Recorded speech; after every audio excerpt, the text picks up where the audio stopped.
Uno dei modi migliori per festeggiare il giorno di San Marco a Venezia è mettersi tutti a tavola per poter gustare uno dei piatti tipici della tradizione, nato ai tempi del Doge e di cui il Doge andava ghiotto, perché il festeggiamento di San Marco ha radici antiche. Il giorno di San Marco, già dal tempo dei dogi, si usa mangiare risi e bisi. Ora, sti risi e sti bisi che ti trovi proprio nel periodo del 25 aprile, settimana prima, settimana dopo, si dice magna tutto. Perché?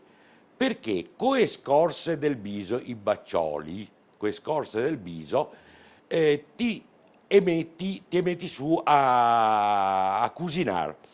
Quando che se beh cotte, cosa ti fa?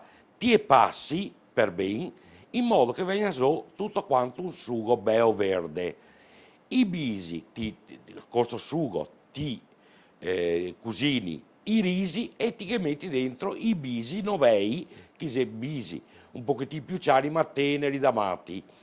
Ora è a tradizione vol, come che diceva il mio bisnonno, ogni riso un biso. E allora tutti ai fornelli per festeggiare San Marco.